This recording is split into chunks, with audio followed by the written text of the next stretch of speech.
What is up guys, it's Troy at the Full Setup, back with another video for you, and today we have an unboxing of Deepcool's new cooler, their new 140mm single tower cooler. Almost looks like a little baby Assassin 3, but this one has some RGB on it. It is the AS500. So what we're going to do today is just unbox it, sort of first impressions, show you everything that's in it.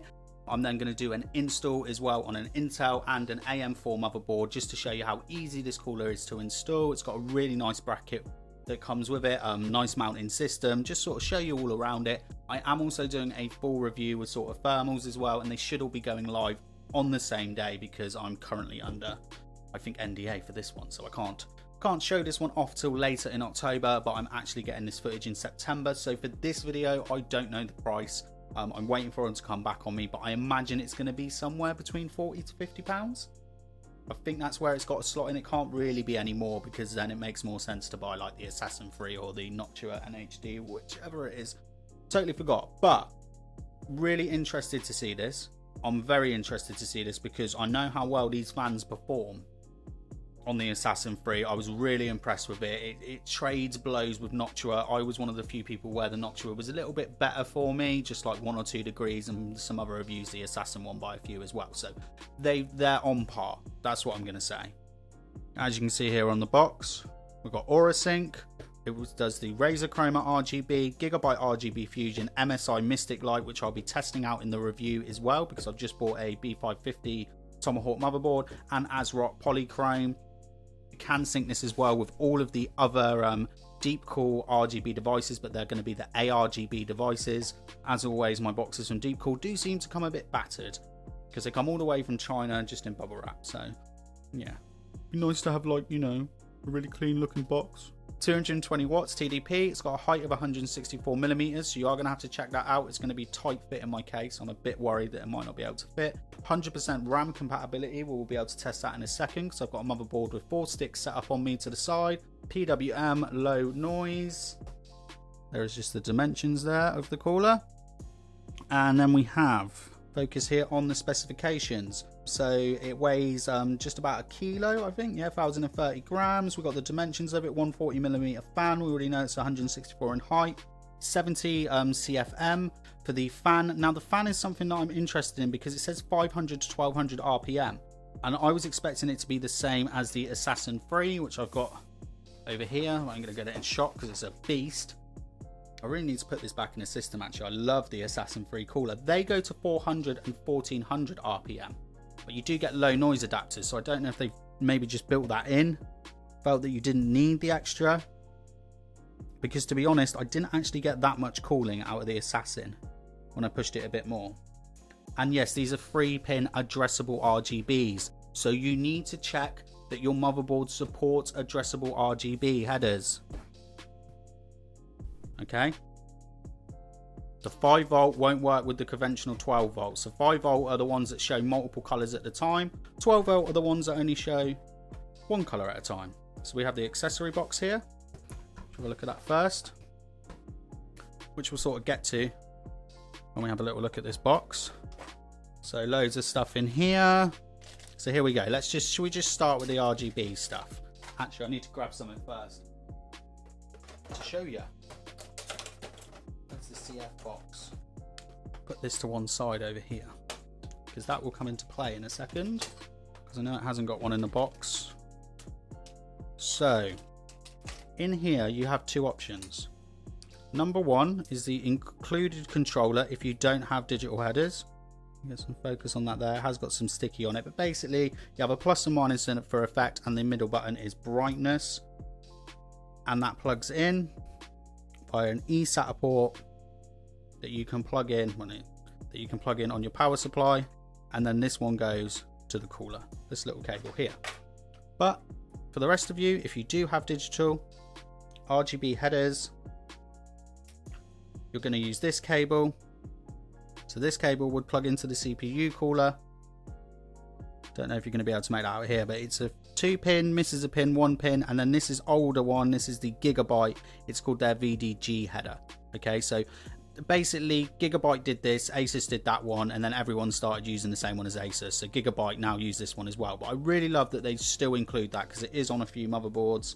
But there is a slight little issue that we're going to have here, which we'll have to look at when we get to the cooler, because I don't know how you wire that up to all the extra fans, because with the fans you get a hub and then you plug all the devices in. So we'll look at that in a second to see if you can sync it up with some like the CF fans, the MF120 GTs, all of those Deepcool fans. Now what we have here, this is the Intel backplate. So we're going to be using that for the Intel install later. The AMD install uses your backplate that comes with your motherboard. And then we just have a big box here. This is all of your Intel grubbins, I imagine. Pretty sure that's Intel. Generally find that AM4 are the longer ones. And then what we have here is your AM4. So we're going to have a look at all of that in a bit. Let's put it back in the box. You then get some additional, if you want to do push-pull fans, and a little tube of thermal paste. I've literally got an entire stacking box now. I think 1 or 2 stacking boxes just dedicated to Deepcool RGB stuff. I am very grateful for all the stuff that you've sent over. Let's have a look. I feel like I'm almost like Mr. Deepcool. I do get a lot of people come over onto the Discord with Deepcool related questions. Wow. That looks nice.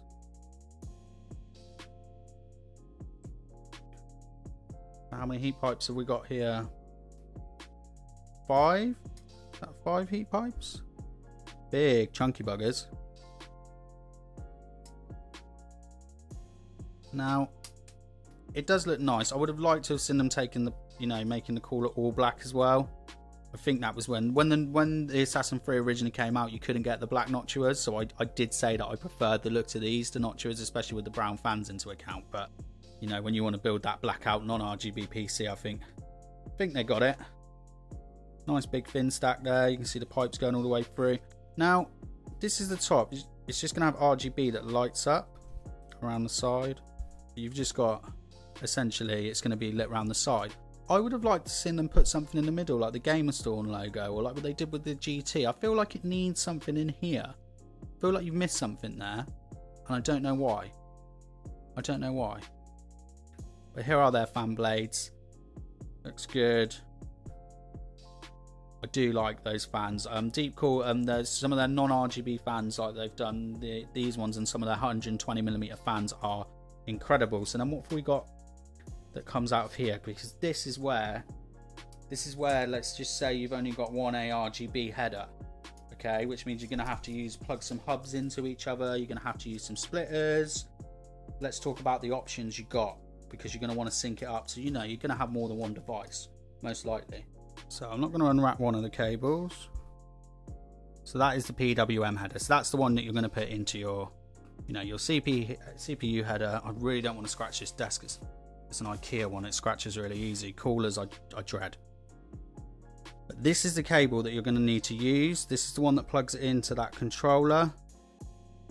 So see, it plugs in here, or you can plug it into one of these hubs. Okay, so you can plug it into one of these hubs, and there is a nice bit of length, but it's not going to go that far, but there'll be enough to get it behind the back of your case if you are going to want to use these. So this is the CF120 fan hub that it comes with, or they do with all of their RGB hubs. So you imagine you've got 3 fans and then there's 2 spares there, so you can plug in 2 more devices, but then there's actually an output on it, so you can actually daisy chain multiple of these into each other. Although I say to generally keep it to about 10 devices maximum per header. That's where I like to go to anyway. So yeah, it's all alright, it is good. I would like to have seen one of these in as well, so then people sort of know. But another thing as well that's probably good to know, let's just put the cooler down. So this cable here, your sort of industry standard RGB header cable. I managed to plug the Deepcool ones into a case that I had a built-in hub for these, and it had its own brand A-RGB fans. I plugged it in with this one, so it'd be the one that you would take up directly from the cooler into that hub, and all of my Deepcool fans synced exactly the same with that. I think A-RGB just sync up, it's really easy. The 5 volt is where sometimes they can get a little bit confused with each other and not output the same color when you do different brands. But yeah, first impressions is weighty, looks real nice. Don't know if we did much focus on the bottom there. Right, let's start off with Intel then. So you're going to want to put the back plate around the back of your motherboard. Now I'm just having a little look in the manual. Sort of done so many Deepcool coolers, or just general coolers now, that I just mostly just have to look at it and know. You should be able to do this without removing the motherboard, either motherboard, Intel or AMD, from your case. The only thing I'm going to suggest to you is, because it's a 140 tower cooler, is maybe remove your graphics card first, because when I removed my Assassin 3, took the fans off it so I could get into it, and I scratched the top of my RTX 2060, which wasn't cool. It wasn't cool. So you start off with these sort of bolts, and you just can thumb tight screw these on. Now there are also nuts included for doing like 2011, but there isn't anything for AMD Threadripper. I'll apply some paste, because everyone's going to go, you ain't applied no paste, Troy. We're literally just doing an install demo. I actually found this in a box the other day. Probably a little bit too much there, but that'll do. Sort of, we'll be able to see at the bottom sort of how it spreads. I don't know if you'll be able to see this here, but it says CPU on it, and then there's an arrow pointing in, so you essentially put it on so it goes like that. That's very close to my VRM there. And then another one here. So there we go. Ooh, just misses the RAM, just misses the RAM.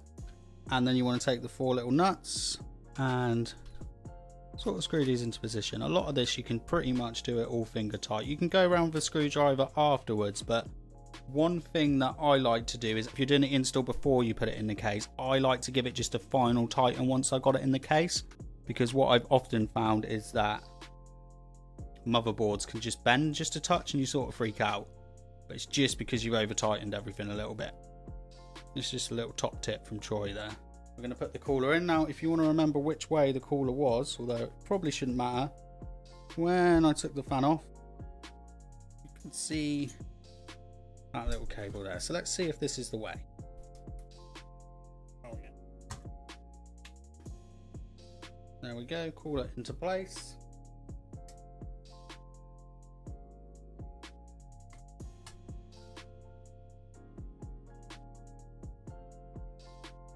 Taking it, yeah. Let's do just a little bit on each side and sort of work it on nice and even. And as I always say, as soon as it bites, it's tight. That's what I always like to say. That's my slogan, people. So there we go. That's pretty much it. You then install your fan, take this RGB cable up. In fact, we need to put the fan on, don't we, really? But you can see here as it's coming really close. Can you see that? So what will happen, like I said, when you take this off, oh, it just about goes. Yeah, just, Jesus, that is tight. God, this is heavy. I'm unhealthy. You can see that there. Oh, 4 sticks. And then if you have a look there, very close. So if you tried to pop this fan off, what you're going to end up doing is scratching your GPU. Don't make my silly mistake. Now for AM4, it's pretty much more of the same, except what you're going to have to do is you're going to have to remove your little brackets, unscrew those. You're going to use the included back plate, and then in the bag, you can see that there is literally one nut, and I quite like that. It almost has like a little recess out of it, which fits pro on here, but it's plastic. A lot of these I've seen are metal, and they do give you stickers and stuff, a lot of coolers, but do you know what I mean? Once you stick it on one motherboard, or there's times I forgot to put them on, mainly because I'm lazy, you know, there's always that sort of little risk. Nice and simple. I think AM4 coolers are so easy to install. The only problem with it, I would say, the AM4 hole, is that it's not symmetrical, as in with Intel coolers, especially with AIOs. You can just sort of put them wherever you want. And then again, we've got these sort of wing brackets. There is an arrow pointing inwards. You'll see that. So you just pop it on. Bing, bada boom. And same again. Just tighten up these brackets. You could get a screwdriver, like I said earlier, but I don't feel like you need to for these ones. Finger tight is more than enough. They are sort of thumb screws. Yeah, see, that's not moving or wiggling anywhere. And actually a very snug fit, because one of my complaints has been on a lot of Deepcool mounting brackets for AM4. As much as it's very easy to install, they have been a little bit loose. Nothing that would to report to scare you, and it would slide about. Not going to put any paste on because we've got some paste on the bottom, but I do find for AMD I put a little touch more on than I would do Intel. And just see how the paste spreaded. There we go. That's the sort of paste spread. And as we know, we're going to have this one that way, although it is a sort of a symmetrical cooler. Just going to literally screw this on just a little bit. I just want to have a look at the clearance really more than anything else, because we've already done it once. But super easy, really easy to install. But like I said, you're going to want to take that graphics card out if you're doing it inside the case. Just, you can see. Let's get a bit of a better angle. I haven't actually got a spare GPU sat around that I can sort of use. I'll just hold that sort of straight up. Do you see what I mean? You've not got a lot of clearance there. It's one thing you just need to know about with 140 coolers. I think that's it with the Assassin. I really love it, but it was just too big. It's just too big. I think if it was a PC that I just had under a desk that I never took apart, it'd be fine, but it just became awkward. Just became a bit awkward. And obviously I haven't got any DDR4 sat around either. It's the joys of the move. Lots of stuff's in boxes, but again, there is clearance there. I would 100% agree with their claims that they got total clearance. So that is just the unboxing and install of the, I forgot what it's called, the AS500. Make sure you come and check out the full review where we're going to do thermal scores with the Ryzen 3600, testing out all the RGBs and just a bit of a closer look at it as well. Anyway, that's it from me today. Don't forget to subscribe and I'll be back with some more content real soon.